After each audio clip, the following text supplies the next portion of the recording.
Start of the formation lap for race one, based on the time set in the first qualifying session. Josh Ratican's McLaren is on pole position, but Joe, there's a bit of a saga attached to that car. Yeah, that car then had a mechanical issue in Q2 with Cresswell aboard it. So that car easily on pole position. It was 4/10 clear, and those 4/10 coming in sector one, and some of the teams saying that the car used a lot of the curves through turns 1 and 2, which ultimately might have been the reason why that yellow McLaren making its way to pole position had the failure in Q2. So they are pole and last in the 2 GT4 races.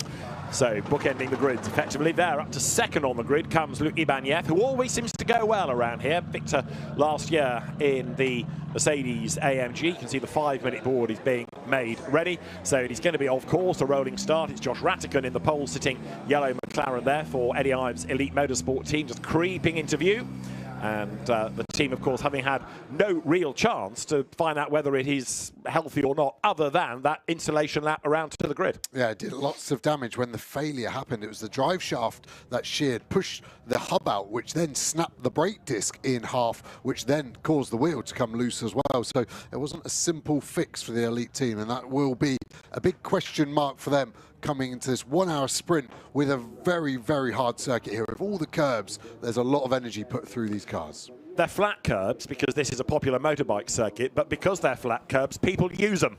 Yeah, and they're flat to a degree. There's sausage curbs put in. Apex of 2 is a big one there. As you see, a lovely happy birthday message on board the Mercedes from Racing. But also the serrated curbs. It's no longer his birthday, and we move on. But yes, they're flat, but they're still serrated, and that energy going somewhere through the suspension. That was a bit like tearing off the wrapping paper from your present, wasn't it? So the Mercedes on the outside of the front row, Luc Ibanez and Alex Papadopoulos.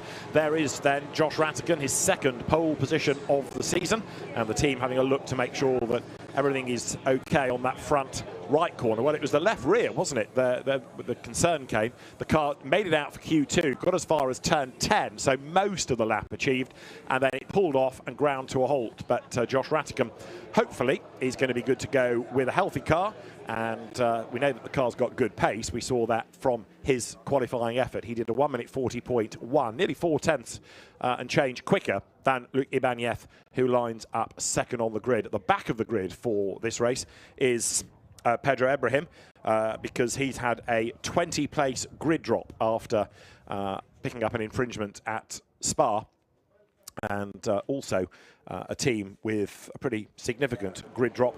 Hugo and Thibaut Mojica, they were involved in that accident at Spa that stopped the race very early on, race 2.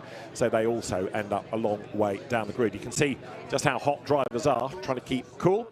As I mentioned Josh Ratican a moment ago, we can hear from him before we go racing. Alex Legui is on the grid for us. She's found Josh. Hello, Josh. So tell me, what happened in qualifying? Well, obviously my qualifying went as planned, which obviously we weren't expecting. Obviously after yesterday we had a few little issues, but to be honest, the pace was there. And then obviously unfortunately when Mackenzie got in the car we had a very slight technical issue, but nothing the team couldn't fix, which obviously I'm looking forward to this race. Okay, good. Right beside you, you've got Luke in the car, who we know has won here many times before. You feeling good into that first corner? Yeah, as long as I can get a good start, I don't see why not. Obviously the pace showed it from qualifying, and then last year and the year before we had the pace here, so I don't see why we can't do it again. Good. All right, power's on. Thank you. I like the understated way Josh Ratican describes that, a slight issue. Well, it was pretty significant, a wheel parting company with the car, but I suppose that's the power of positive thinking, isn't it? You know, we've done with that. Yes, we've had an issue, but hey, we move on. The car's rebuilt. We're good to go racing. Yeah, I'd hate to say a big issue if a wheel falling off is a small one, but yeah, he obviously doesn't feel like he used too much curb to get to pole position, so he will be now focused on it. So will Abanya here in the Mercedes. That car's going to be very strong in a straight line compared to the McLaren, so he's going to try and fight it around the outside of 1, and then all hell breaks loose at turn 2 here. Cars will cut the corner, and then we'll have to work out, have they gained an advantage? So any cars on the right side of the grid, as we look at it now, is going to be an interesting cut, I think, for them at turn 2. Let's go back to the grid as you look at the rest of the pack as they're all lined up. And Luc Ibanez, we've been talking about on the front row of the grid. Alex is with a regular Misano winner. Right, you, sir, are someone who has a rather good pedigree around here. What is it about this circuit here in Misano that suits your driving style so well? Yeah, here in Misano, we can manage to do a really good speed. This morning we missed it a bit with McLaren. He's a bit fast, but I think now in the race, let's see what we can do. I think we can win the race for sure. Let's see now in the start what we need to do and everything. What do you think track evolution will be like since this morning? Will be more slow for sure because it's more hot. Sure, we will go up 2 seconds. Is that for sure? Let's see the tires, everything, because this track is heavy temperature. Do you think you've got the pace on Mackenzie and Josh? Yeah, we have the pace for sure. That's good. Right. Vamos. Luke Ibanez then is good to go.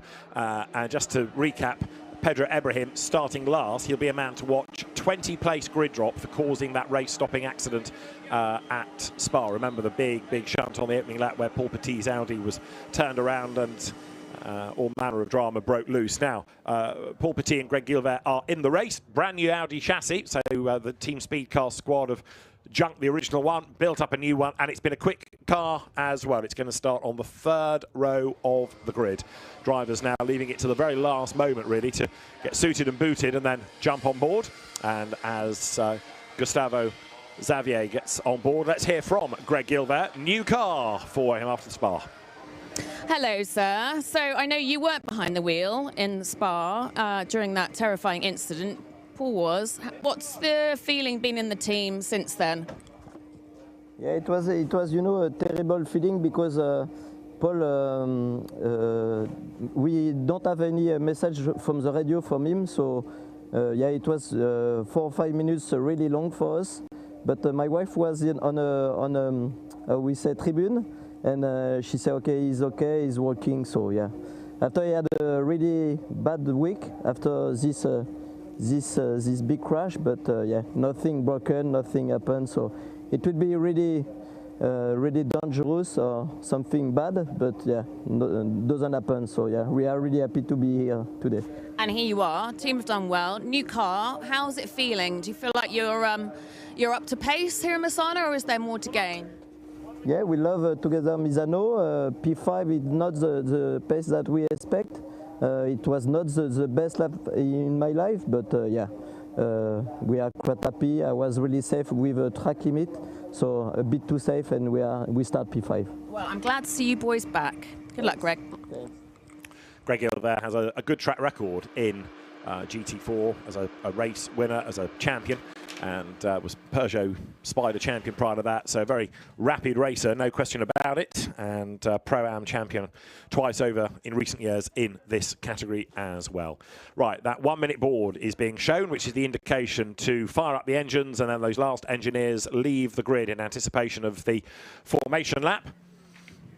60 minutes in prospect, and everybody now making their way back into the pit lane. Doesn't take long to clear the grid here with the big barrier allowing people through into the pit lane. The grandstands are filling up, and as you can see, there's a certain amount of Valentino Rossi interest because he is going to be racing later in the day in the first of the GT World Challenge Europe Sprint Cup races. Marshall's clearing the grid, and then that 15-second board is going to be held aloft, and very shortly the leading car as it is will blast away, acting as the pace car, and then we're going to be ready for Josh Ratigan to lead them away. Now, on this 4.226 kilometre circuit, pinch point 1, I guess, Joe, is that first corner. Other than that, where do you overtake? There's some good opportunities here. There's 4, there's 8, there's even 10 as the cars go for a late apex. The inside is left open. Then 13, 14, and potentially a lunge at 16. So 5 to 6 really good overtaking spots. And here we see turns 1 and 2. Big sausage curbs on the inside, potentially damaging that McLaren earlier. Let's look at the grid. Josh Ratigan's going to line up on pole position with Luc Ibanez with him at the front. Starting third is Benjamin Lariche, and he is the man who in the Silver Championship is the championship leader. Hadrien David lining up alongside ahead of Greg Gilbert, who's had a race win, and then third in the Silver Championship, Beke Besler ahead of Gustavo Xavier, who's on the Pro-Am pole ahead of Ricardo van der Ende. Then Stanislav Safronov and Charlie Hart lines up alongside Next up, Roberto Faria lining up alongside Julius Dynason, back after missing the races at Spa, Baudouin de Two, and Vinny Beltramelli, who's had a Pro-Am class win, is for company. William Orton, Gabriele Ilkova next, ahead of Eric Evans, a long way back, double winner, second in silver in the championship, Edwin Helstone alongside, ahead of Max Kronberg and Daniel Blickler, who've had 3 wins and are second in the championship in Am, alongside Davide Meloni. Then, the Pro-Am Championship leader, a long way back, Hendrik Still, 4 times a winner this year, and with 3 Am wins, the championship leader there, Jean-Mathieu Leandri, is alongside, ahead of Lucas Cartel and Christopher Brunhagen. Row 13 is Vasily Vladikin, and it is Sergiu Nicolai lining up alongside. Row 14, Hugo Mojica in the Ginetta, and Lorenzo Doniaco ahead of Nathan Van Springel and Julien Ripper. The 16th row is Stefan Nilsson and Igor Sorokin, who's third in Am in the championship, ahead of Jurian Dabak and Victor Bouveng, third in the Pro-Am Championship, but he lost a lot of lap times for track limits this morning. Row 18, Ajith Kumar alongside Stefano Daste's Lotus, a winner, second in Pro-Am in the Championship, and the back row is Elias Niskanen and Pedro Ibrahim in the bright blue BMW, which is definitely a car to watch. We know they're quick, and the BMWs have a pretty good strike rate round here as well. So the cars making their way up now through turn 9, the sort of kink that brings you into the hairpin of turn 10, and as they do so, drivers trying to get warmth in. Stressed about travel? Agoda wouldn't travel pannunga. Stress illama. In the sun, so they're probably at 45 to 50 degrees Celsius, and they need to get up to 80 or 90, but look how slow this formation lap is, coming to a complete stop here with Kumar towards the back of the grid, starting well outside the top 35, but that's the problem with so many cars, you get that concertina effect, and that's the problem on the pit straight as well. Yes, in years gone by, these were called warming up laps, but when you're going that slowly, there's not a lot of warming up to be done, is there? But the formation lap, at least it does bring the cars round, and of course for the rolling start, towards the end of the lap, they'll get themselves into that side-by-side formation. Stefano Daste in the Lotus you were on board with a moment ago, that car also losing out through track limit offences and suffering a little bit in qualifying, but that car has moved on massively since the start of the season. And bear in mind, we've only had 3 race meetings prior to this weekend. They've come a long way. Yeah, they've done a huge amount of development with that car to make it competitive, and expect that car to be one of the cars potentially going to the inside of turn 2 when you're that far back. What have you got to lose? You might as well roll the dice and see if you can get away with it. But this is going to be action-packed all the way down this 38-car field. Now, if they all get through turns 1 and 2 and 3 safely, I'll be surprised. You can almost put money on somebody having to take to the escape road to avoid contact, and then it becomes a bit of a problem for all the track limit dramas and the officials to sort out what was legit and what was gaining an advantage. Going off the track is one thing. We did have somebody, for example, having a time reinstated from pre-qualifying for going off the road to avoid a bollard that was in the middle of the road. So avoiding a car that would have made you have an accident any other way, again, might be mitigating. Let's see. Light to red, light to green. We go racing in race 1 of the GT4 European Series, powered by RAFA Racing Club. Great start by the McLaren there. Josh Rattigan not only leads away, but swings across the road to gain the line for the corner, ahead of Ibanez in second place. Benjamin Lariche goes third. In fourth, as they wriggle their way through for the first time, looks like the Toyota as up the curve there goes Hadrian David. He in turn is just ahead of Greg Gilbert, and then you've got Beke Beschler in the first of the BMWs. Big send up the inside line there, looked by Ricardo van der Ende in the red, white and blue BMW that tries to get up alongside Beschler as well. Outside line there, look, going on towards turn 6, but he couldn't quite do it. Rattigan leads. It was a quick start. Rattigan went early, and that helped the field space out, so there was less chance of contact. But look in the background, the Supra having to defend there. There's something going to kick off. Porsche's 3 wide in the middle as well. So they all survived turns 1, 2 and 3 against expectation. But yeah, you're right, a very quick starting Josh Rattigan, away like a stabbed rat. He leads the way from Ibanez, from Lariche, from David, from Gilbert. And there's the first drama of the race. One of the Astons gets all roughed up and back onto the circuit, although with a bit of time wasted, I'm afraid, is the racing spirit of Le Mans car of Baudouin de Two. He will drop back in the pack as Rattigan tries to get away from Ibanez, who's got Lariche crawling all over him. They come down through Cavoni for the first time through turns 11, 12, 13, 14. Every right-hander in this section tightens. So you go kink to corner to tight corner to hairpin.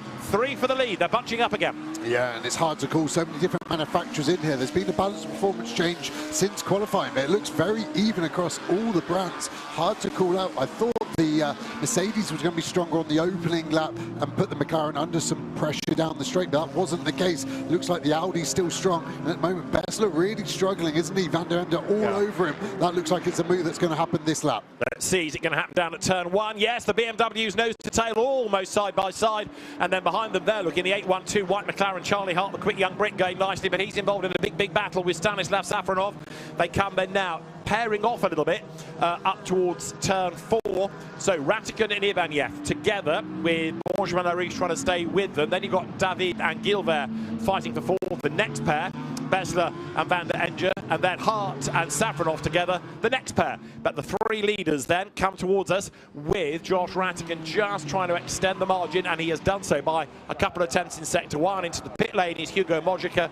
Strive for the Ginetta on the first lap, punctured tyre by the look of it. And I wonder whether that got involved with the Aston Martin of Detu, which is why that car lost ground as well. Yeah, it would make sense. They both went off the track at similar points. But just looking at Stefan Daste there, he's made a huge amount of places up on this opening lap. The front 3 getting away the Supra then of David, starting to hold up cars behind. And Bessler still in front of Van der Ende, who's looking to the inside. Safronov in the Aston Martin, our lead Pro-Am car as well. So he's had a good start, still on the back of Charlie Hart. Adrian David in the Toyota Supra, just there ahead of Greg Gilbert. They're 4th and 5th in the race. They're 4th and 5th in silver as the cars work their way now up towards the hairpin at turn 14. Out of it they turn with the BMWs almost together again. Ricardo Van der Ende bit frustrated now, being stuck behind Beke Bessler, but he's got to find a way past us there. Gilbert bounces out to the inside, has a look coming into turn 16.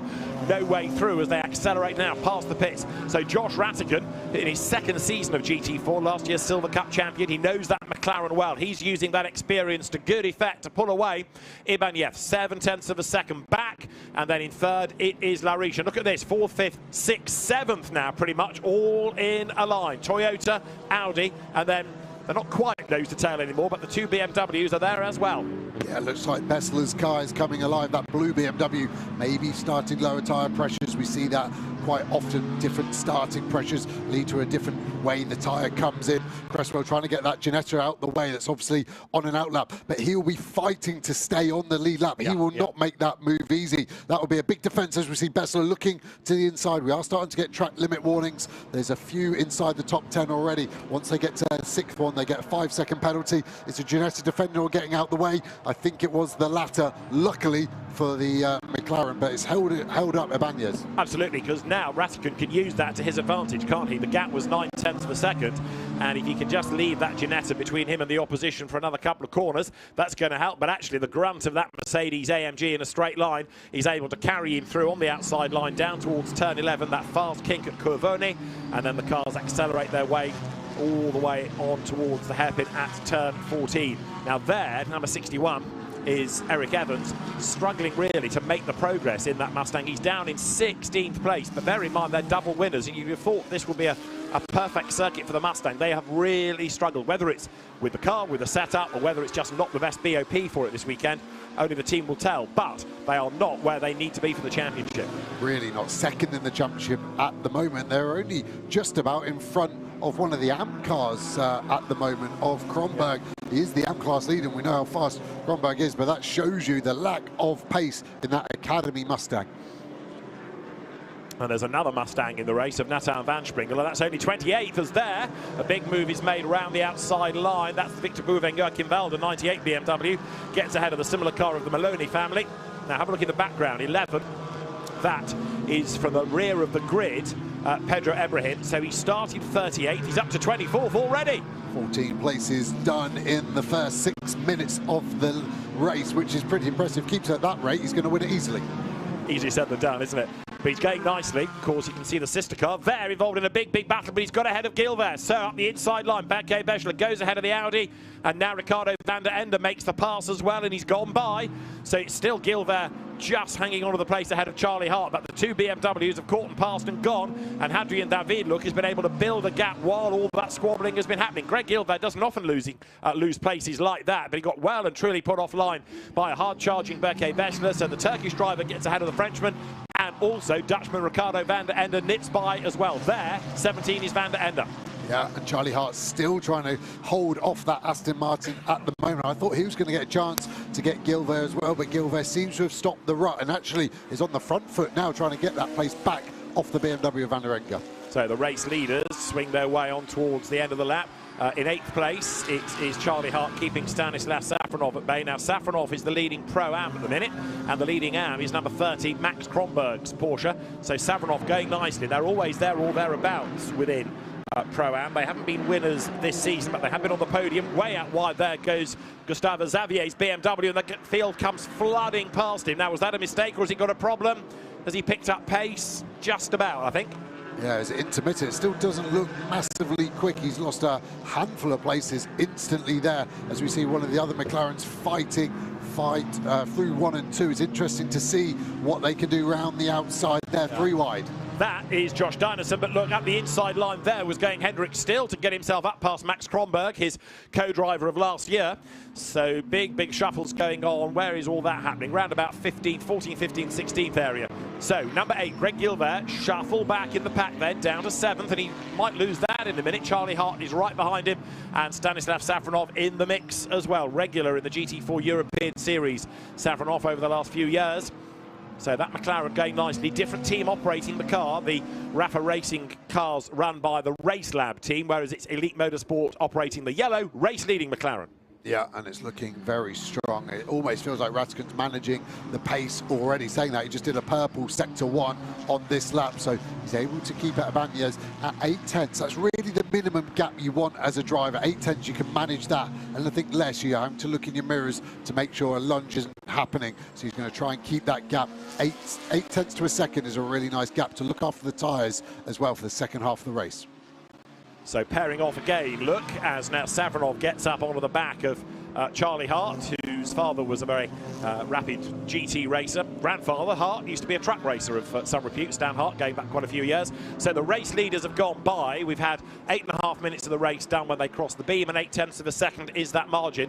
Josh Rattigan will give way to Mackenzie Cresswell in his first year of GT racing. Luke Ibanez will give way to Alex Papadopoulos, who did race in the championship last year. I would suggest, looking outside as well, that it's a little bit more overcast than it was. It's not quite as bright and sunny, and the temperature just feels like it's dropped a little bit, which may have an impact. Yeah, we've lost 5 degrees of track temp, so 10% cooler, so that will be something the teams will be considering. Is that BMW fully back up to speed now, so luckily for them, they're getting on with it. But Bessler looks like the man on the move.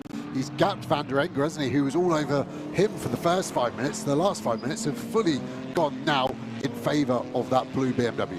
Race leaders currently work lap number 6. As you look there at Gabriele Ilkova ahead of Hendrik Still. This is the fight for 2nd, 3rd and 4th ahead of the pair Vinny Beltramelli, Paul Ricard winner in the Porsche Cayman. And after a bad qualifying, which came after an off in testing, there is the Hendrik Still Joachim Bolting.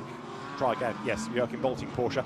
Yellow in sector 2, somebody's had an off. You'll see the back of that Porsche has got different bodywork, legacy of its off yesterday, and there with something coming out of the front. That's 39 again, isn't it? Budo under 2. Yeah, it's dropping something. Is it smoke or is it liquid? I think we're missing the Lotus as well. Is there big contact between these two? That's liquid. And it looks low on that side as well. Have we got a puncture or something? Certainly the bodywork has dropped. There's a whole geyser gushing out of that car, and the Lotus has stopped as well. Is there contact on the rear of that Lotus to the front of the Aston? That Aston keeps dropping that fluid. That's going to be a worry for some of the drivers. The Lotus was 30th, the Aston was 25th, so it may not necessarily be related, but you're right, the Aston now, having put a bit of liquid down up at turn 10, is off the road. Now, if that's only water, it should evaporate pretty quickly. Hopefully, it won't be a major problem. That lead gap's come down, hasn't it, from 7/10 to 6/10. Luke Ibanez having another push in the Mercedes AMG GT4 to try to get up onto the back of the McLaren. You see how much curb is being used by Josh Rattigan. Certain parts of the racetrack are being policed, others less so. So where you get a free ride, as it were, the driver's trying to exploit that. You see the Lotus parts in the background approaching turn 8, but it was this part of the circuit where we saw the Aston dropping liquid, and both the leading cars there having a bit of a drama. So Rattigan now treating the next corner with circumspection just to make sure he does have some grip. Yeah, and he is wide, and Banyas went in tight. Completely different lines there. Was that Banyas just turning in early to be safe? Full course yellow is coming. Full course yellow now called. So to get cars out of the way and maybe treat any liquid, we have a full course yellow, and 81 also is in the pit lane. So drama for the Josh Dynson McLaren, and that was going well early on, but you see the big witness mark in the right-hand door. Yeah, it's had a huge whack, and not too much to get damaged on the McLaren on that door, so it must be something else why that car isn't out there circulating. The full course yellow to get these two cars, the Lotus and the Aston, to a safer place. And interesting that the Lotus looks fine from the front. So we've got 3 damaged cars, and we've got to piece together, were they together, and at which point did which one hit who? So everybody slows down. If it's only a brief full course yellow, we can go back to green. There is, with a bit of damage on the front, the Hendrick Still Joachim Bolting Porsche. You see that white rear section, a legacy of the damage sustained yesterday. And for the first time all season, Hendrick Still did not get pole position in his class in qualifying. So he was well and truly beaten to that. Stanislav Safronov then leads the Pro-Am section at the moment. There he is. I wonder if he went too early down to the 80Ks, because he was only half a second behind the Hart McLaren last time by, and that gap much bigger now. So as they get the full course yellow, the team will count them down from 10 to get to 80, but I feel he must have slowed down early, or did Charlie Hart go late? Well, the data and the delta speeds provided by Swiss Timing, the timekeeping service, will announce if there are any dramas to race control. Of course, under a full course yellow, the gaps should not necessarily come down, depending on where you are. For example, when a full course yellow is called, if you're in a slow section as opposed to somebody in a quick, and vice versa. But if you go safety car, then the gaps will come down. The Lotus is towed out of the way. Can't see much damage on it, so I can only assume that's an actual mechanical failure. I'm starting to think they are 2 separate incidents that came at the same time, really. They had one at Spa as well, and they've trying to be getting on top of that car to keep it going, but it's fast over a lap for sure, that car. Yeah, they've had a class win, haven't they? And still, in fairness, they were second in the Pro-Am Championship. Full course yellow ending on short notice, so this is where the teams have to be ready. You can just hear in the background the team shouting green flag, so we're back racing, and this is where the team giving the information to the driver has to be so good so they don't lose time. And right round the outside of Adrien David, there goes Van der Ende. That's a brave move in the BMW. Van der Ende has got past Bessler as well, so Berke Bessler has gone back 2 places out of all of that, so it's a very good restart by Van der Ende. Yeah, and that's all happened since turn 1 on the restart. So Van der Ende, did he go early? Or was Bessler sleeping? But he's had an amazing start to the lap here. 2 places gained for Van der Ende. Now can he chase down the top 3? Let's see how he goes then. There's the lapped Ginetta to clear first of all. So there is Berke Bessler going through. You've got Greg Gilbert back in the mix, and Charlie Hart as well. So the race leading cars then currently work lap number 8. Van der Ende, Adrien David, and then Berke Bessler, Greg Gilbert just ahead of that white McLaren of Charlie Hart in 8th place. A long line of cars then, the Toyota sandwiched between the 2 BMW M4s, but the Supra is on a BMW floor plan, so they come together as a family almost, up towards the timing line.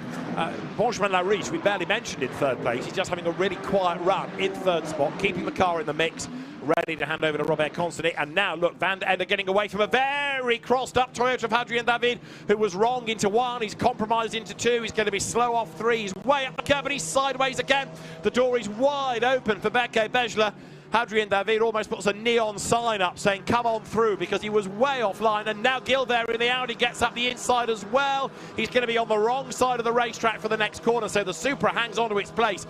Wonderful shot looking down from the drone. You could see the way different cars were working at different lines as the road came to them or went away. Charlie Hart's McLaren tries to get in on the act as well, but Adrien David there got it wrong at turn 1, and he was really striding all the way to turn 5. Yeah, I thought Gilbert was going to go in the back of him there. He just couldn't get the car stopped. Again, has got a run on that Supra. Very leery on the rear end at the moment. Is that the tyres just dropping? Charlie Hart trying to get to the inside of Gilbert. Gilbert trying to attack and defend. I think the Audi will have the straight line performance round the outside, down the long back straight.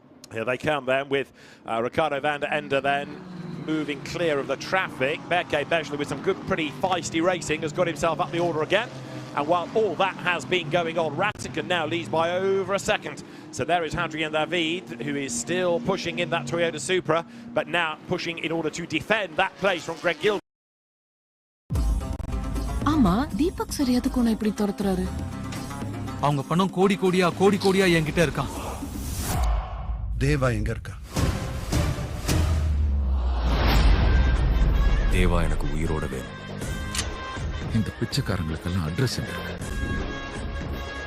I will never let you down. அவ எங்க போடான்னு விட மாட்டேன்.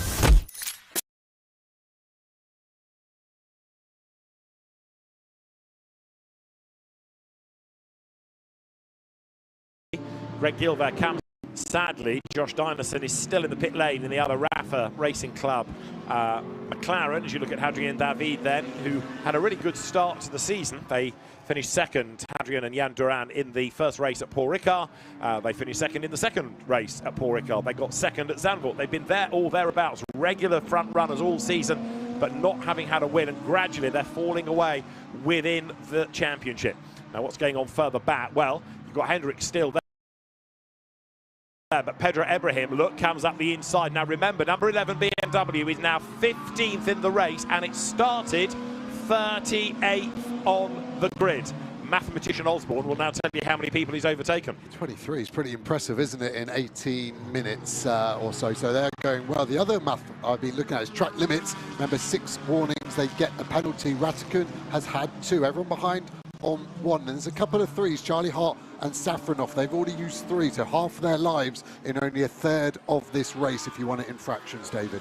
Thank you very much. And they're not helping their co-driver much either in terms of availability. So the car's now up towards the end of the lap. Ratigan to Ibanez. That's come right down again to half a second. Benjamin Larouche, though, is 1.6 seconds back in third place. Now, there's another Toyota BMW battle going on here, but it is now for 14th place. Gabriela Yilkova ahead of Pedro Ibrahim, and the BMW lines up for a pass on the inside. Gabriela Yilkova tried to close the door a bit late, but Ibrahim goes through.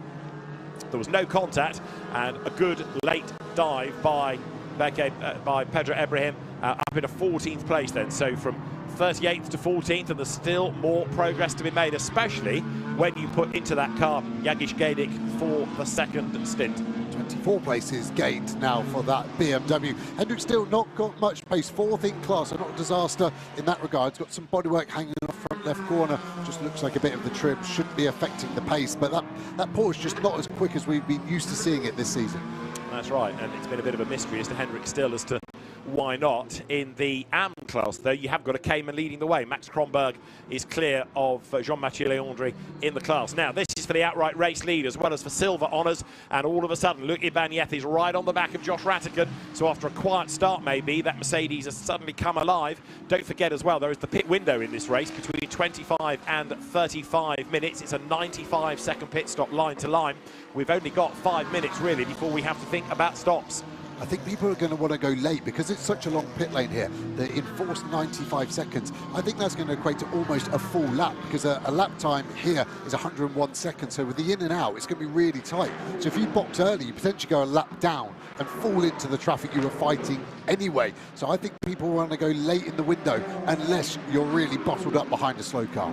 So as the race leaders make their way over the line, the gap 4/10 between the top 2. There is the charging Pedro Ibrahim, who will come across the stripe now with yet more ground gain. Ratigan versus Ibanez, and over the last 3 laps you can see how that Mercedes AMG has been chipping away at the deficit today.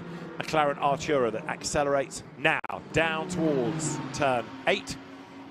Quetchia is the corner, and Ratigan sets the Elite Motorsport car ahead of the NM Racing Team entry. The NM is here racing himself this weekend, Neil Monsterat, in the GT2 races. So we've done 11 laps, we've done 20 minutes. Yeah, Neil Monsterat on pole position as well in GT2 qualifying. So the drivers for his whole team are under pressure now. The boss showing him how to do it. The McLaren very strong in Sector 1. Very weak in Sector 2. It feels even between these 2 cars in Sector 3. So this is where Ibanez is at his best. That Ginetto's great pace, hasn't it? Shame they had a problem early on. Bessler now back in front of Van der Enck. So that position swapped back once more. What can Bessler do? Can he start to close that 2-second gap to the podium? And he will give that car over to Gabriele Piana for the second stint.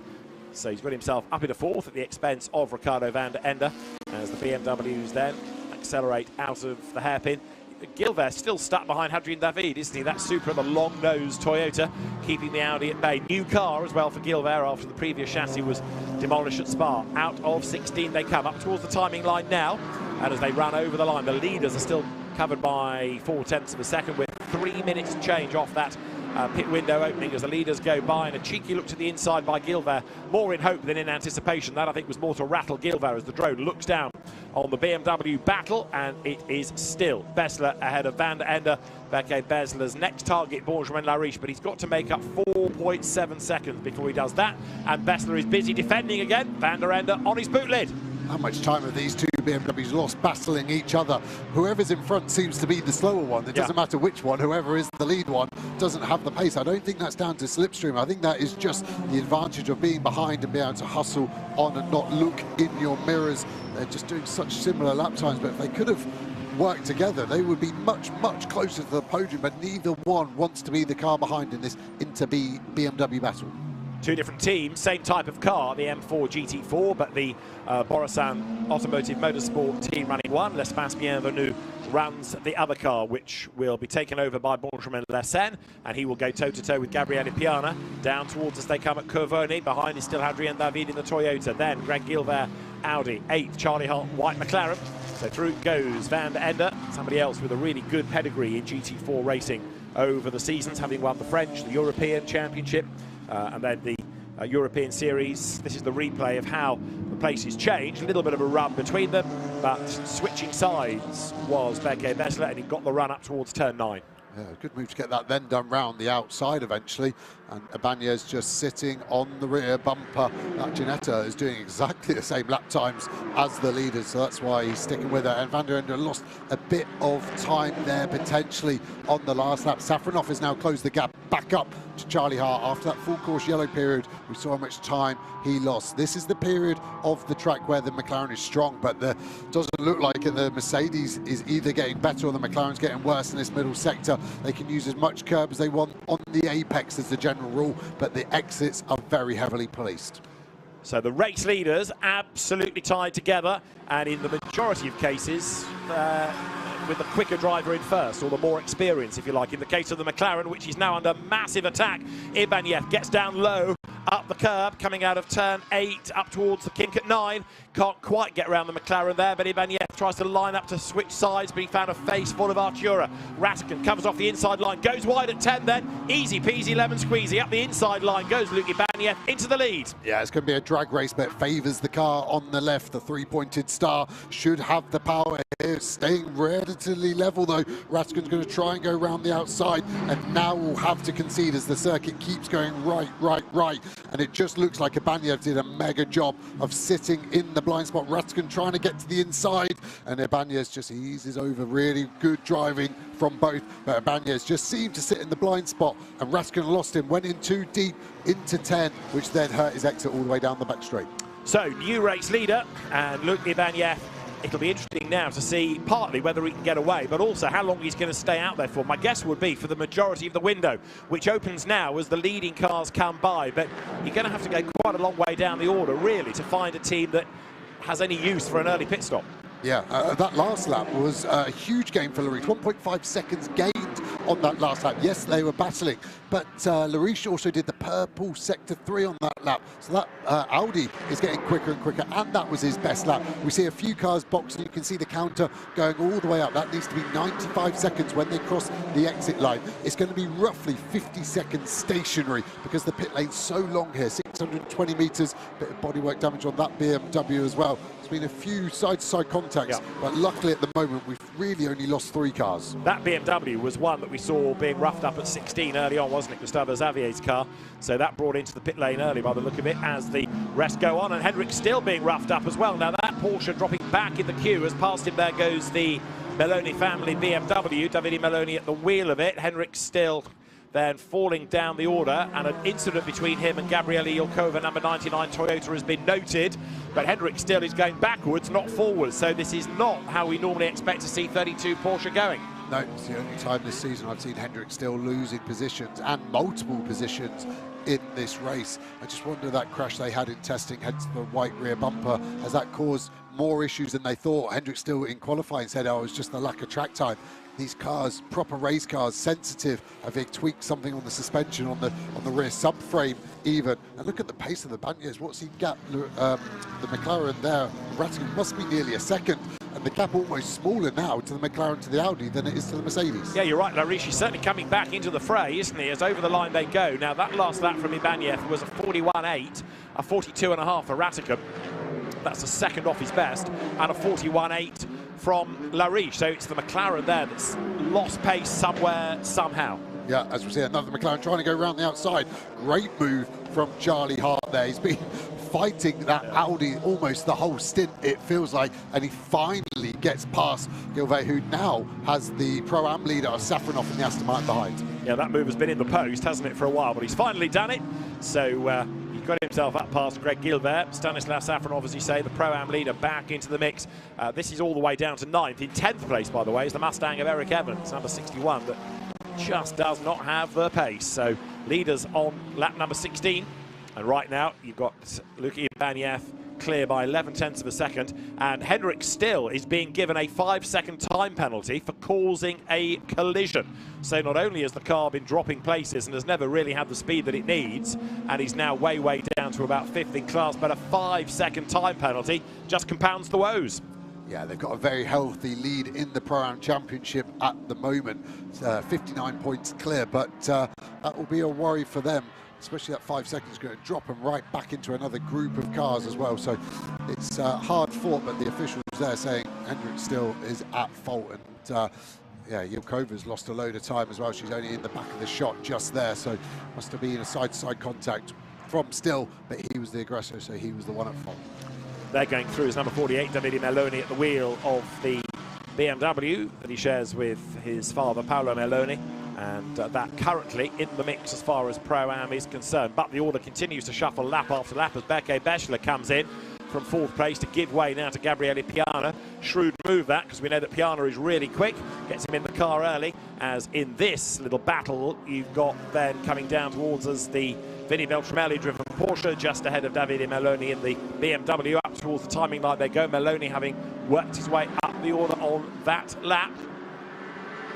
Hendrick still behind, and then another of the BMWs in the queue, Lucas Cartel next up. But Meloni here having a red hot go to find a way by, isn't he? Yeah, it's not really an overtake there into 3, but the next corner into 4 and 5 is a potential one. Is he going to pop to the inside? He does. Has he got enough of the car down the inside? He has. Good driving as well from the 24 Porsche there. Goes off wide, but he gave him the space.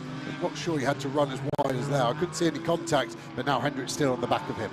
Yeah, it looked as though Meloni was pretty wide as well, and there wasn't a lot of option for the Porsche. But now Hendrick still tries to move up the inside. He's committed to the line coming down towards turn 8. Last of the late breakers. Cartel in the BMW is right there as well. And he does just lean on the back of the Porsche, but they survive the experience. So Hendrick still goes through. He gets the line on the inside. Back into the race, incidentally, has just gone. The Audi, you can see it there, now in the hands of Paul Petit, and also the BMW that was Beke Bechler is now Gabriele Piana. Now there, having stopped on the road, is the Gustavo Xavier BMW, and that's offline, but it's on a quick part of the racetrack. Yellow flags in Sector 2, and I would imagine that if that car can't restart, then we're going to end up with another full course yellow, because you can't leave it there. Now it's just rolling now, but is that enough to stop this full course yellow? Would shake up the pit stop window massively. Cars diving into pit lane, but cars still at full speed, so they're potentially going to lose out if it stays green. It's almost worth that it's limping. If it's stationary, at least you know where it is. If it's constantly on the move, but at snail's pace, it becomes more of a hazard. That is Lariche, who was 3rd, giving way to former rally driver Robert Consani. We've gone back to green, sorry, to up, so the BMW up to speed. Okay, that's the good news. Hopefully, it ain't going to do it again, because the last thing race control need is the car with an intermittent problem. Down the pit road has just come Hendrick still, and also Lucas Cartel's BMW. So they gained a place and then pit at the end of the lap. There, ready to go, is the speed car Audi. It is now Robert Consani at the wheel. He takes over from Benjamin Lariche. Remember, they were winners at Paul Ricard. They were winners at Zandvoort. And they were third last time out at Spa in that slightly shorter race, the restarted race. So, more pit stop cycle through. The Toyota, now with Jan Duran at the wheel, gets away, and Safronov and Alexander Weintraub's Aston is slow away. See how angry Safronov there in the white suit was. The car controller lifted the lollipop. It was like the car wasn't on, just didn't move at all, and that is a lot of time lost. Looking at pit stops, no one under the time. Very few cars even using their 1 second joker allowance so far. You're allowed to do that once a weekend. Seems most teams saving that at the moment for race 2. And the Lucas Cartel BMW that has just pitted to give way to Lucas Suliano, that's on its last warning for track limits. So it's totting up time. Into the pits has come the leader. The clock starts for Lucas Ibanez to give way to Alex Papadopoulos. And there is another troubled Mercedes. That's another of the NM Racing Team cars, is it not? That's the Igor Sorokin, Keith Gatehouse car from the AM class. And it's limping on. Worst time to get a puncture as well. It's pretty much going to do the 4 kilometres here at Misano, and the front left takes a pounding round here with so many long radius right-handers, and you can see that Toyota Audi battle still raging on. It's Sorokin at the wheel, so it's yet to stop. So it's due a pit stop anyway, but you're right, it's going to be a really slow in-lap. Now, did he hit a curb to do the tyre, or the tyre went down? That would suggest the tyre went down as he tried to get to the corner. Yeah, at turn 1 of 16 corners. That is real bad luck. Must have had a slow puncher at some point. I'd be surprised if it was a complete failure. Maybe no TPMS as we see the 8 car around. That's Paul Petit then, so fresh into the car, and Paul Petit has a spin up at turn 10, and that looked like he did that all on his own. So Paul Petit with a costly mistake, or did he do it on his own? There was a Toyota nearby, and Jan Duran has a dive up the inside. Apologies, there was a whack, and around he went. So Paul Petit, with more than just a bit of hip and shoulder, gets well and truly fired off the road.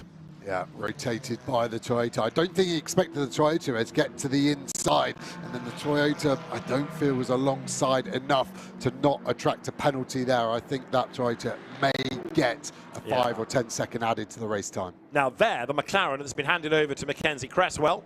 So the car that led early on dropped to second. Now with its second driver aboard, comes out of turn 3. Uses as much of the curb on the inside as is possible, and now makes that run along the short straight towards the hairpin. There behind is Robert Consony, so it's McLaren ahead of Audi as ever it was. There's Gabriele Piana in the BMW.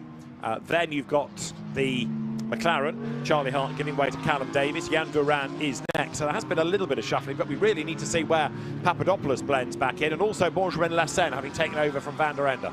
Yeah, exactly. That NM Racing Mercedes will be the one where we need to see where it's in. And Piana looks like he's had good opening pace of this stint as well. And so does that McLaren. Charlie Hart had a strong opening stint, and hopefully Callum Davis can continue that.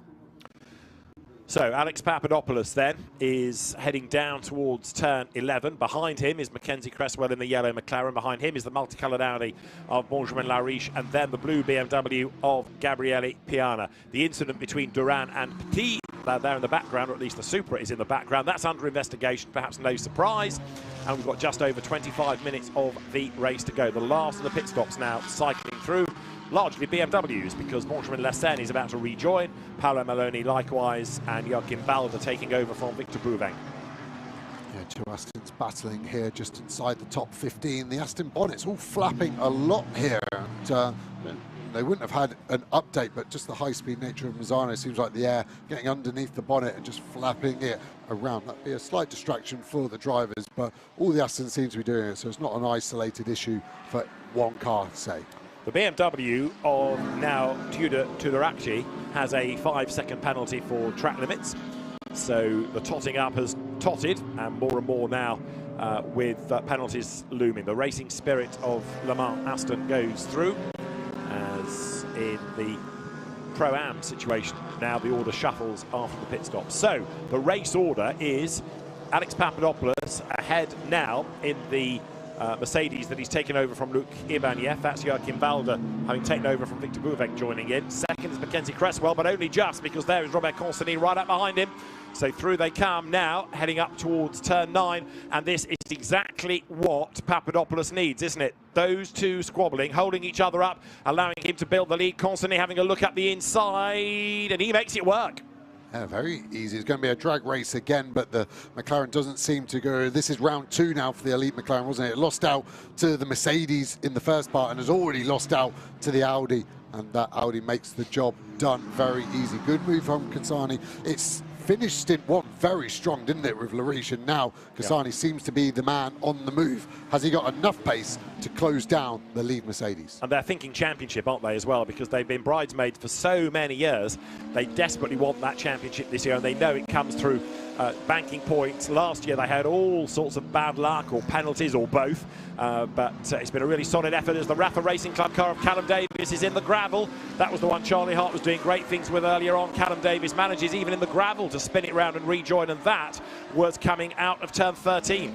Yeah, and quite an early place to lose the car without assistance. Can't see any obvious damage. You can see a lot of gravel falling out the back, but you would expect to see some witness marks on the right-hand side of this car if there were contact, and I can't see any. So maybe the car just got loose on him. Does well to get rejoining, but a lot of time lost. A lot of time lost, and there is a 5-second penalty coming for causing a collision to number 96, which is the Vladimir Loboda BMW. Right, let's have a look, and the McLaren seems to go off all on its own. Yeah, it does. I think he was distracted by the Toyota behind, looked in his right mirror, missed the apex on the dirty side, and he spun himself. Right, talking Toyotas, 87, Jan Duran. Remember, he was involved with Paul Petit. Well, he's just picked up a 10-second penalty for causing a collision.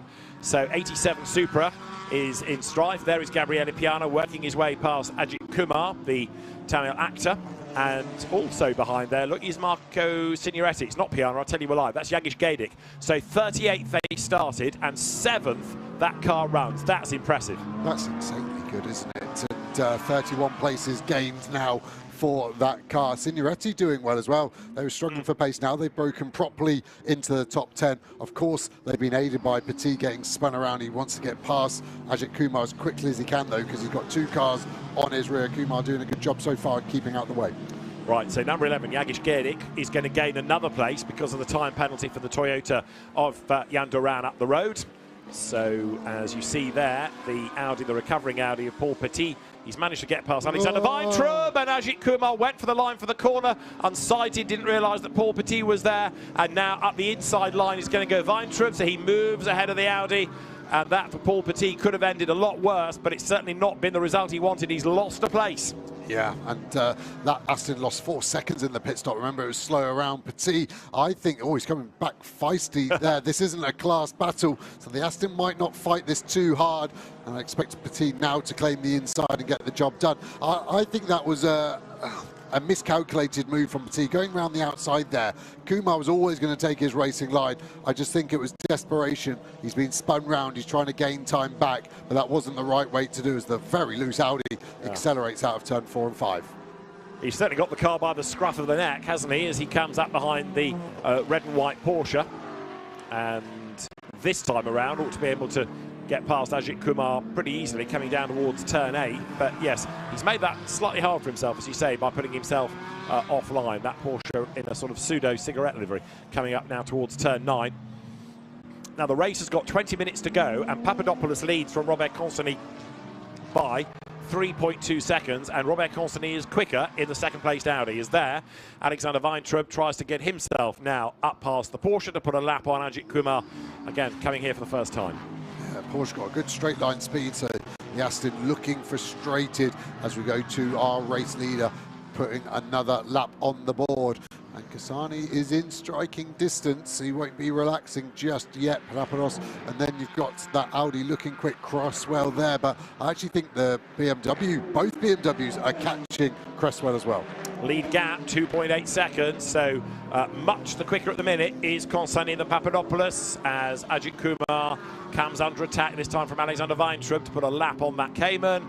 And the road opens up now for Weintraub as a cross. Thought for a moment they were going to make contact there. That was a very sudden change of direction from Kumar. Thankfully, the Aston was clear. It's all Hollywood, baby, isn't it? That's his background. Wow. And yeah, that lost a lot of time for the Aston as well, though. So yeah, battles raging on. And this is where interclass battles get interesting. And that was an interclass contact between the Aston, and the Aston's going to get a penalty for that. Yellow in sector 1, 98 was turned around, Joachim Walder.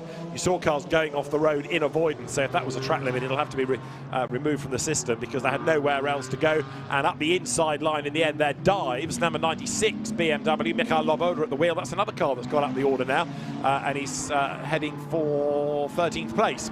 So busy out on the racetrack. More of the BMWs run wide as they come towards us, including the recovering number 310. So that was the car that was struggling earlier on with penalties, but Tudor Tudoraki at the wheel, up now through turn 8. Yeah, I think the 74 car there of Kuhlmann, it wasn't particularly a Kuhlmann move, was it? And I think he will get probably a 10-second penalty for that. Luckily, no damage on the 74, but went for a lunge at 2 and just turned that BMW around. So we've got 18 minutes and change as Papadopoulos leads by 2.8 seconds. Sector 1, Consony slightly slower. Sector 2, Consony quicker. There, number 74, Aston Martin then comes towards turn 13, and David Kuhlmann at the wheel of it tries to make a move up the inside against the McLaren. No way through there, but he's not giving up, is he? Certainly not giving up. Yeah, another bit of contact for that Aston. 2 hits in a single lap. He's fired up for sure, and that shows the competitive nature of these drivers. This is over 12th position, least us forget. So over the timing line they come. No investigation necessary, said race control about the Paul Petit Ajith Kumar moment. So play on. Leaders go through, lead gap down again to 2.6 seconds. Now, 8.12, Callum Davis has recovered well to jump up through that melee and get himself ahead of David Kuhlmann. That's number 7 of Alexander Weintraub. He is the leader in Pro-Am, and they've not yet had a victory in Pro-Am this season, he and Stanislav Safronov. So this is an overdue lead, and with 17 minutes should be converted into P1. Yeah, his pace looking very strong, able to stay in the 43s most laps, 44 in the last lap, but yeah, he's probably at a point now where he's just looking at being metronomic with the last 15 minutes coming up. He's okay on track limits as well. Our race leader, though, has used 4 of those 6, so they will want to keep some in reserve. And just remember, as soon as they do their 6th one, they will get a 5-second penalty. Now the lead gap, 2.6 seconds between Papadopoulos and Consony. Mackenzie Cresswell third, but dropping away a little bit, as you see there. Battle on between 19 and 20. BMW versus Mercedes. 20 is Lucas Giuliano, and it is Mark Kastelich ahead of him now in number 19, Mercedes AMG. So that's for 20th place, and the two of them still side by side as they run down towards turn 11. And then in the AM Cup, Anthony de Barn has put 317 BMW into the lead once more, and they're looking for a 4th class win in 7 races. Jean-Mathieu Leandre and Anthony de Barn. Now, there is a 10-second penalty going the way of number 74, which is David Kuhlmann for causing a collision. I've either got everyone right or race control just agree with me, so we're on a roll here. Let's keep that going. The other thing that is on a roll is Kasani. The lead gap now down to 1.7 seconds. That gap 9/10 on the last lap alone, and Kumar trying to get out of the way, but causing a lot of issues for cars who are in their own race. Yeah, they've encountered him in exactly the wrong part of the lap, haven't they? One side goes the BMW, another one up the inside. That's the recovering Paul Petit. As you see, number 11 BMW, then another place gained. Jagish Gedich goes ahead of Jan Duran, who took over from Hadrian David. Gedich in for Pedro Ibrahim. So from absolutely flat last on the grid, they started in Católica. They're now up into the top 6. That's a mighty effort by both Pedro Ibrahim in the first stint and Jagish Gedich. Now, that BMW is not done yet either, because they're still pushing. The next target is the sister car of Gabriele Piana. Okay, it's quite a long way up the road, but you never know what might happen. Yeah, that Piana car, the sister car to the one we're looking at, must have had a terrible in or out lap, because remember that was fighting with the 17 BMW. It was in front, wasn't it, when it was the first part of the stint, Bessa versus Van der Eng, and the pit stop time was fine, so it can only be an in or an out lap, because that car, I think, should have been fighting for an overall podium at some point, but yeah, something has happened to that car for sure. And there is the number 17 BMW with Benjamin Lessin at the wheel of it, and he's also charging along now. So the former French GT front runner, champion in 2020, right on the back, used to race touring cars as well, Benjamin Lessin. And now you can see, look, Mackenzie Cresswell having to go defensive. This is for 3rd overall, 3rd in silver, and that BMW looking as though it is when, not if, it finds a way through. Yeah, and it is dragging Piana with him too, isn't it? But Piana now has to try and close that gap while the McLaren holds up the BMW. That's his only chance of a podium. There's 3 cars going for one final podium position. So to the inside line, fades Benjamin Lecen, and he forces a mistake out of Cresswell, who goes deep into the corner. The BMW squirts up the inside. Gabriele Piana is almost with them as well. Benjamin Lecen on the outside line to the kink at 9. He wants the inside line for turn 10. So we've seen the BMW make moves here in the past. Can't do it this time. Well, it sort of does by opening the door with a bit of push and shove. That forces the McLaren out wide. Lecen will be advised to give that place back and try again, wouldn't he? That was a proper push to pass, and that's not going to stand. That's going to be a 5-second penalty for me. Why he didn't lift off and give the penalty back, it was clear as day. He just went in the back, pushed the McLaren wide and took the place. Very low IQ driving, in my opinion. So Benjamin Lecen not only gets the place rather brutally, but didn't self-censure. Now, I wonder whether the team might be on the radio saying, give the place back before we get a penalty. What he wants to do, of course, if that is the situation, is not be compromised against Piana's BMW. So now he's between a rock and a hard place.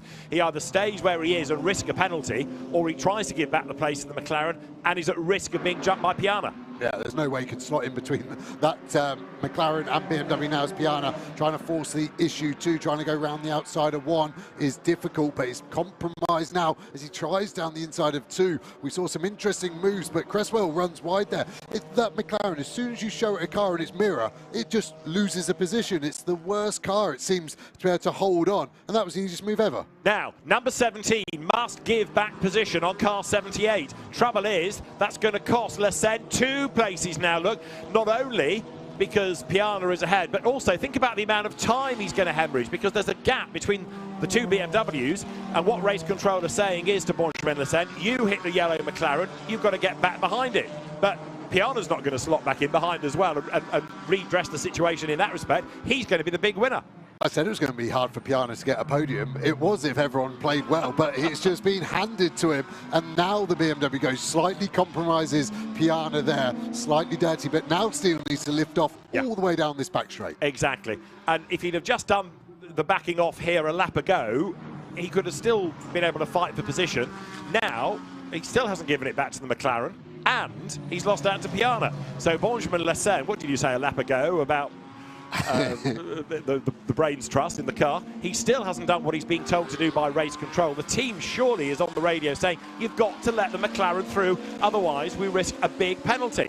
He's so focused, I think, on Piana, I thought he was letting him go so he could then drop behind the McLaren. I think it was actually the reverse of that. It was Piana having to force the issue and make a bold move. Has he read the penalty wrong? He's got to give 1 position back. He's given 1 position back, but not to the right car. So I still agree he has to give it back to McLaren, which he finally does now. His race has just unravelled through the simplest of mistakes. That was an easy podium. The pace he had, the gap he had to Piana, that will be painful for him to watch back. And the instruction was very clear, must give position back on car 78. That yellow McLaren is car 78. So now Lecen is correct behind the McLaren.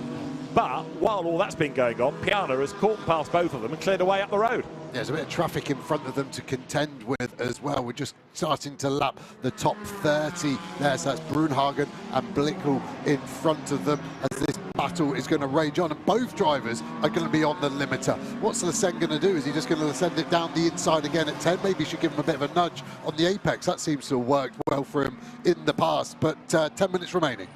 Here they come. Gabriele Piana then up into 3rd place, pounding along up the road as this time the BMW does not get quite close enough to the McLaren. Now this is for the race lead.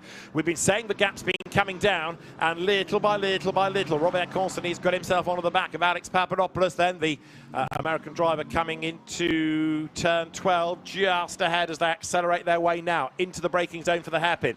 Through that tight right, so it's still the Mercedes just ahead, but Robert Constantine looking every which way to make a move. And with his rally background, he doesn't necessarily always look for the conventional lines. He's not afraid to try the outside or somewhere different. So Robert Constantine, very, very rapid driver. He and Lariche make a great combination. They've been as a partnership now for many seasons. They know the car inside out. They know each other's strengths very well. While they're squabbling, though, Gabriele Piana is lapping quicker in third place. Piana is 5 seconds behind the Audi. Yeah, Lasenna's actually got past Cresswell as well, so that move has happened. We don't know if it was clean, but I do think this Audi just has more grip. You can see how tight he can keep the cars out of the corner. That Mercedes seems like the rear tyres starting to drop off, and we've still got time for 4 more laps. This is going to be a mammoth task to keep the Mercedes in front.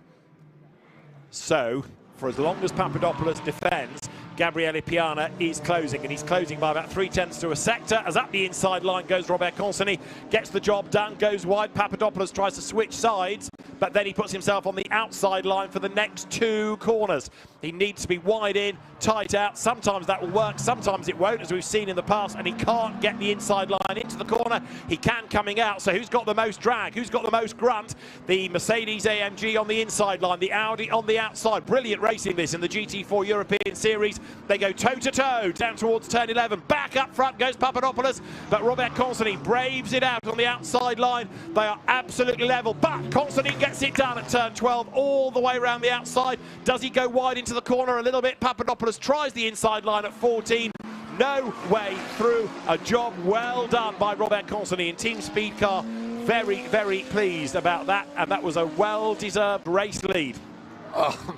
That is a move. That is the move of the highest order, the bravery to go round the outside there. 200 kilometers an hour as they fly through the kink of 12. Papadopoulos just needed to let off the brake, let off the lock, and just ease him out. That was his corner, and he lost it.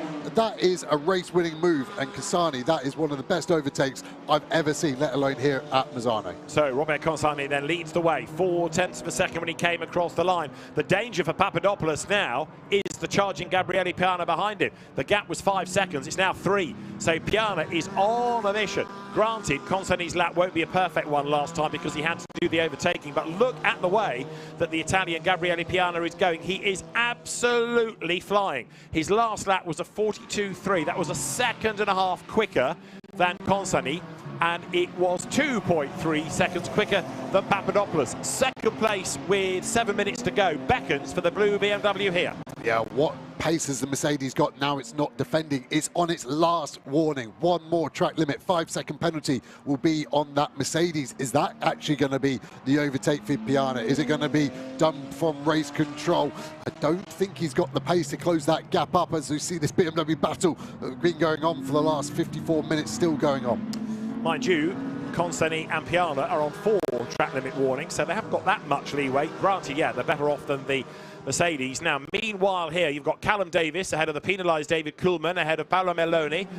Then the BMW in the mix as well, which is the Simpson car, Loboda at the wheel. So it is Michael Loboda, number 96, who's dropped back on this lap, just ahead of number 1 Mustang, the blue and white car of Michael Haverans.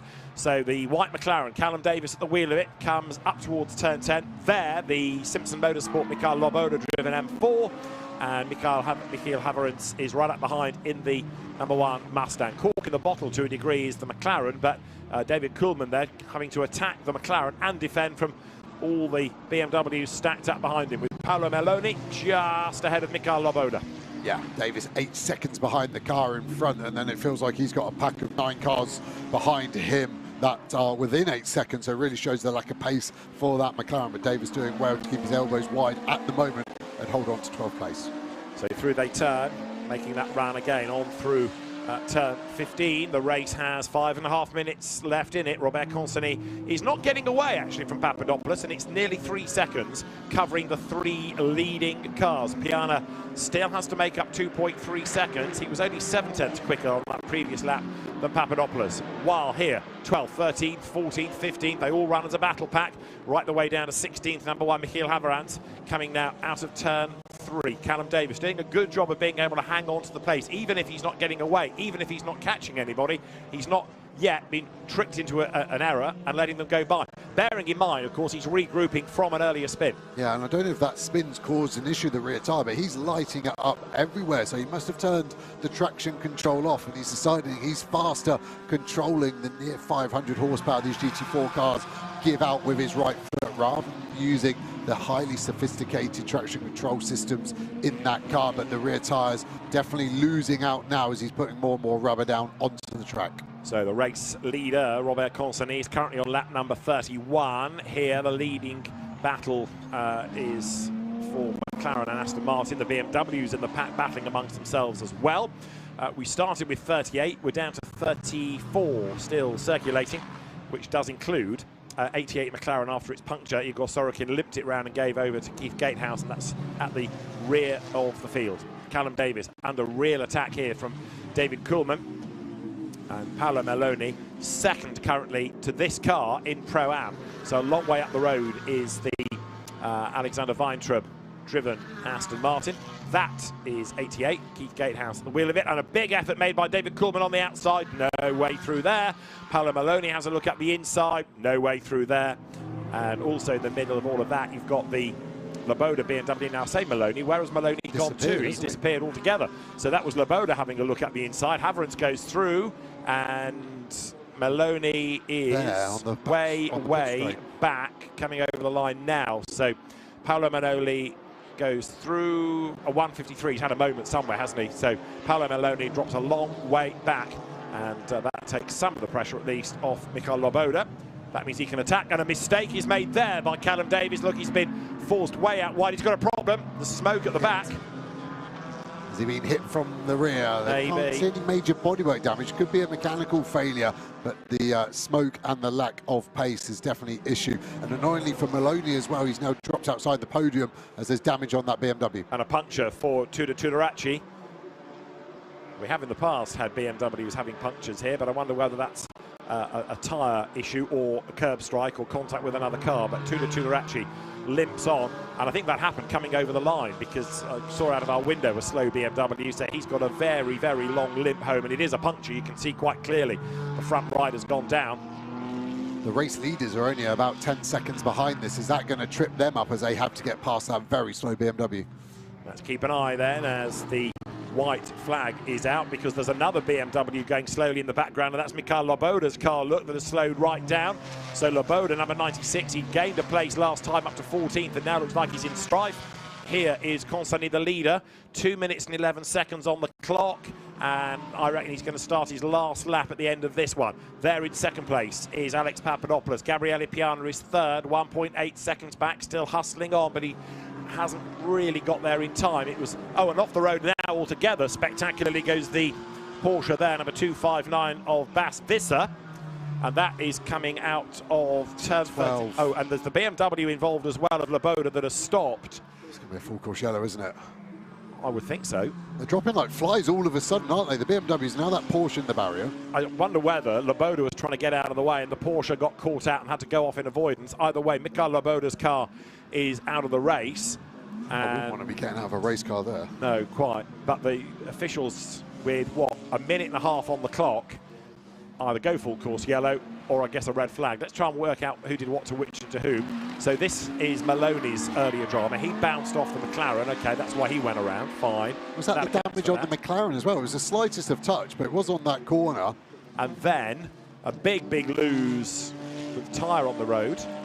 So there's the Porsche going off. There was debris on the road. Now, did he hit the debris or was he trying to avoid it? Either way, that was self-induced. And 96 has stopped coincidentally at the same part of the racetrack. So the incidents weren't related. And we have got 47 seconds on the clock. So I think Joel Doval, the race director, is hoping he can just cover that off with a yellow flag. The drivers are out of the cars, and as long as people respect the yellow flag and do back off, then we can get to the end. And this is the battle on the last lap for the lead, with 1.8 seconds covering the top three. The fascination in this is the way that Consani, having worked his way into the mix and into the lead, has never been able to get away. No, it really hasn't. I thought he was managing it, but he definitely isn't. It's been whoever is in the lead can't break it, and that's been the theme. There will be a yellow flag from turn 11 as we drive through the battlefield of Misano, of tyre debris everywhere at the moment. So there's really only one overtaking spot left into 14, and the green flag will only just be before that. But at the moment, this German car club 1, 2, 3, I think will stay in this order. Three different German brands. Those you stay. Audi ahead of Mercedes, AMG ahead of BMW. So they're coming towards the yellow flag zone, and that deprives really Papadopoulos and Piana of a chance of a realistic challenge, because A, you can't overtake, and of course you're meant to be lifting off anyway with the car stationary. That noise in the background was a wincing Osborne, which is a small hamlet outside Shropshire. Here they come then, out of the hairpin for the last time. It's going to be victory, seemingly a third of the year for Benjamin Lariche and Robert Consonny, but the best result of the year for Alex Papadopoulos and Luc Ibanez as ever, going well at Misano.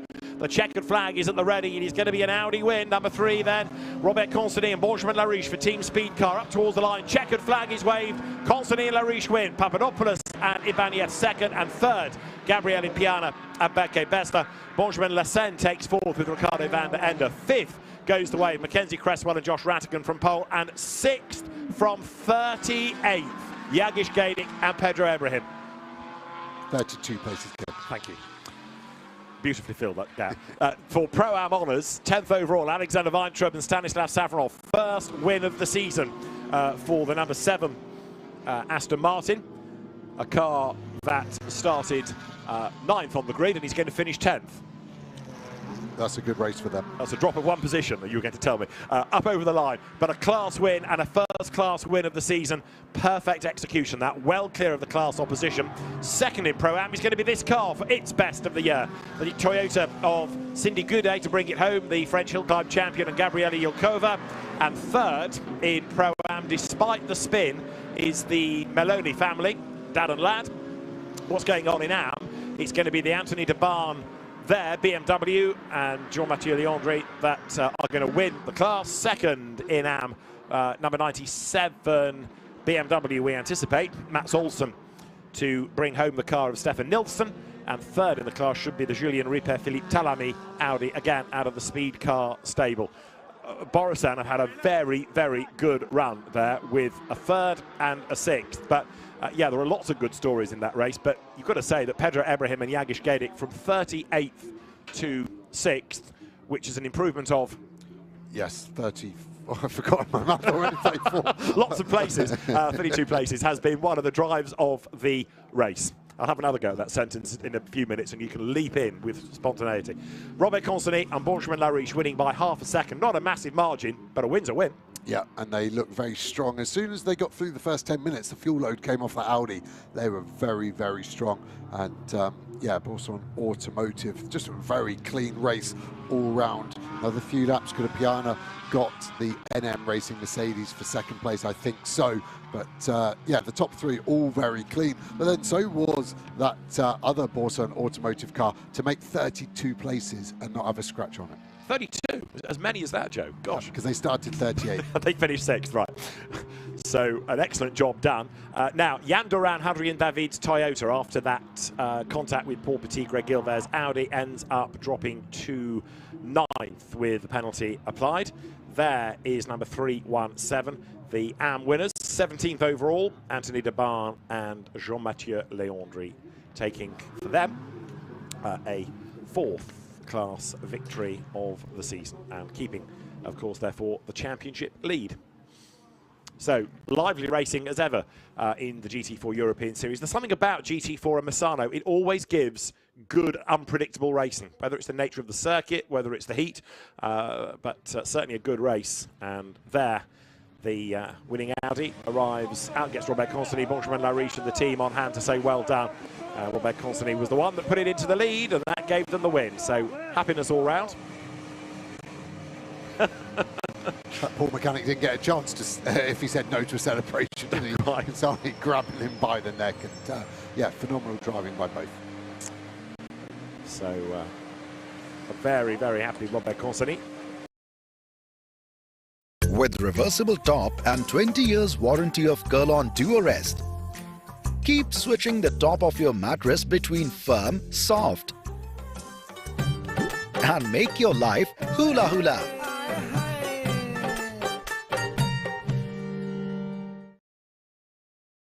Another penalty, Joachim Walder, BMW, for causing a collision. So another penalty, that's going to drop that car away in Pro-Am. Don't think it's going to affect the podium. No, it won't.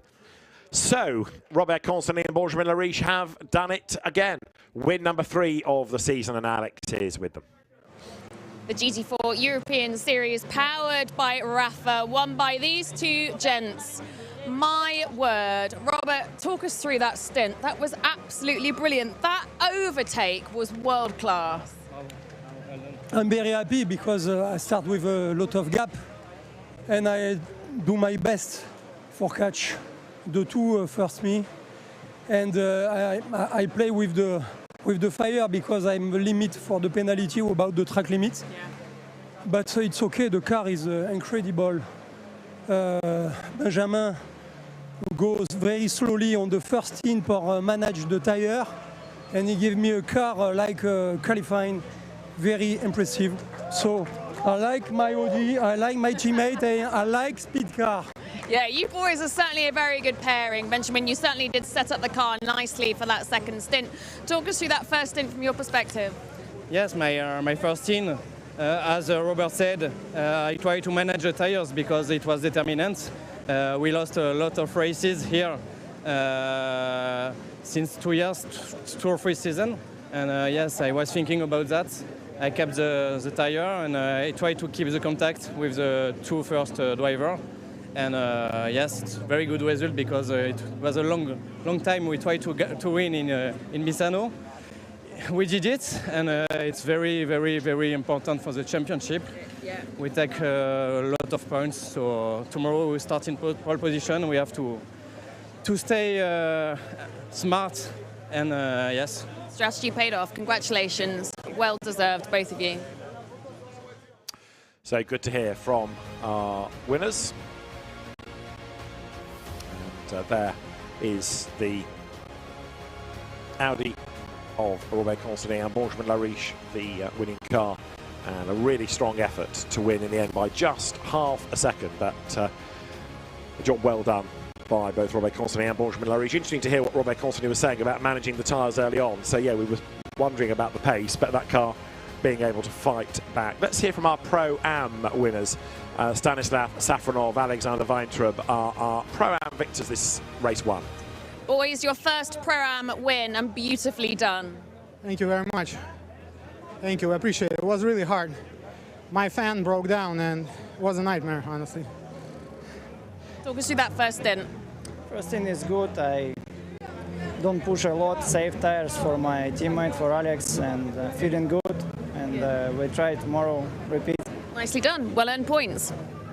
First win of the year for Stanislav Safronov, Alexander Weintraub, and they will make their way up to the podium. That's the car that has been pretty hard to stop this year in the AM contest and has taken a 4th win. Anthony de Barn and Jean-Mathieu Leandri coming home as the class winners in 17th place overall. Another BMW going well. BMW's seemingly better suited here than the Porsche Cayman, the other winning car in the class this year, with pre-race the equal number, 3 wins to this car. The Porsche of Max Kronberg, Daniel Blickler, that was a long, long way back, 4th off the podium. So Porsche struggling and BMW's going well here at Misano.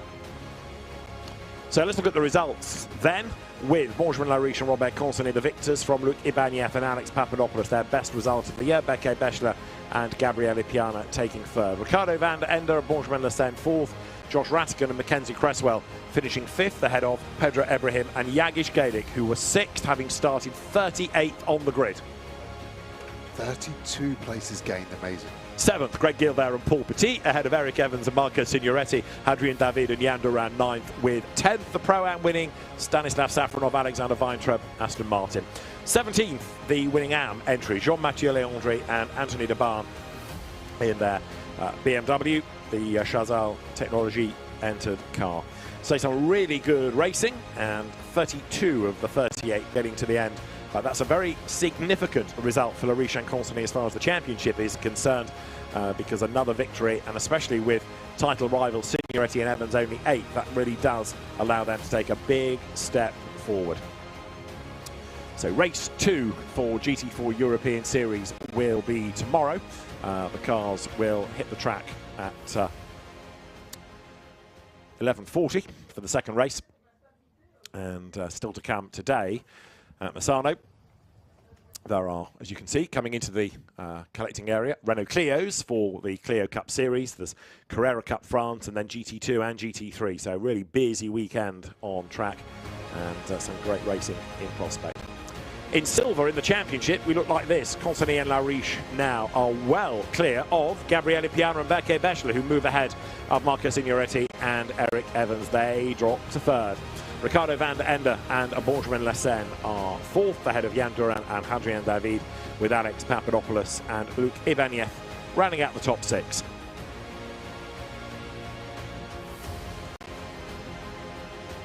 So a 56-point advantage. That is something you can only dream about if you're trying to win a championship. That really does set up Lariche and Consonny very, very nicely for not only tomorrow, but the remainder of the season.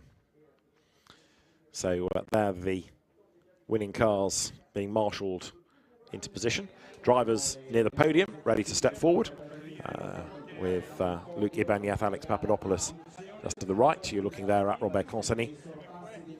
Benjamin Lariche was a pretty rapid driver up to MSV Formula 2 level at one point, but Robert Consonny perhaps now looking the faster. He's been the one getting the pole positions and they're getting the race lead. But you know, you win as a team, you lose as a team, and if Benjamin Lariche needs to compromise his early pace to look after the tyres for the long-term victory, then he'll do it. Yeah, the only thing they don't seem synced on is doing the same hand gesture at the same time. But if that's your biggest problem, and we're 2/3 of the way through the season as well now, so we've broken the back of it. They will be in a strong position. Nürburgring and Barcelona still to go, of course, so there's plenty of points on the board. But at the moment, they can now be a bit more relaxed. The Meloni is there, very happy despite their spin, with third in class. And the drivers making sure that they have liquid, making sure that they've got their regulation Pirelli winners caps before they go to the podium. There is Alex Papadopoulos and a very happy Luc Ibanez. So only half a second away at flagfall, and of course it was all out of Luc's hands. He got into the lead, but there was nothing that Papadopoulos could do to repel that challenge of the charging Robert Consonny. You've almost forgotten how good that move was as well by Consonny actually in the end, and the Maloney's actually there. Their home track, San Marino, obviously just down the road. So on to the podium for that third place, Berke Beschler and Gabriele Piana. Then Luc Ibanez steps forward with Alex Papadopoulos, and then that top step of the podium for Robert Consonny and Benjamin Lariche for Team Speed Car, which is there represented on the podium. The French team having done an excellent job as ever, and a very happy Benjamin Lariche steps forward with Robert Consonny, whose son is now racing in F4, so the dynasty continues. They will go to the top step of the podium, and the celebrations can begin for the French team, Team Speed Car. The best of the rookie drivers also to the podium as the national anthem for the winning team is played.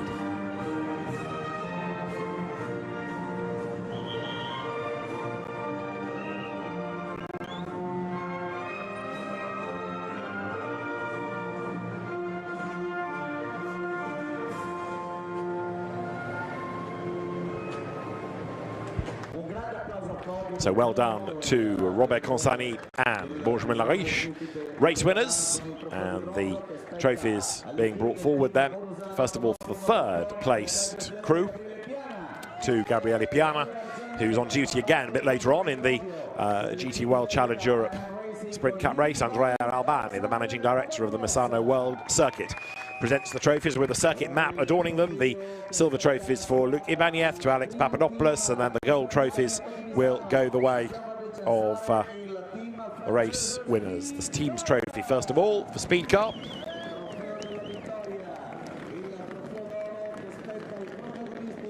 And other teams may have defected from Audi or left the championship altogether, but Speed Car has stayed loyal to the Ingolstadt brand and is still winning. So there, winners' trophies for Robert Consonny and Benjamin Lariche, win number 3 of the season.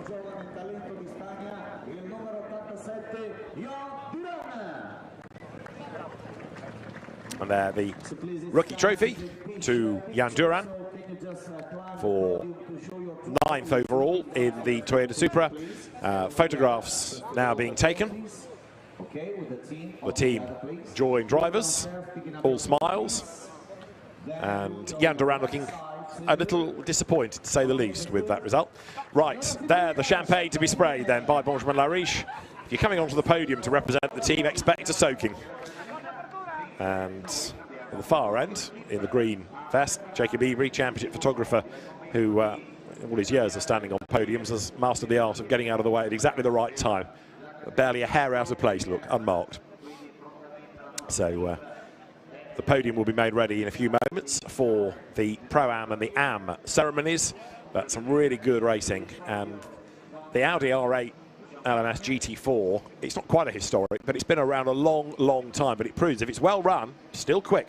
Yeah, and we said it in qualifying, didn't we? It doesn't have a weakness, it's just strong in every aspect. So it looks a great race car at all times on all the racetracks we've been to so far this season. So excellent racing from the GT4 European Series, and there is more to look forward to tomorrow for the continuing story in the GT4 European Series.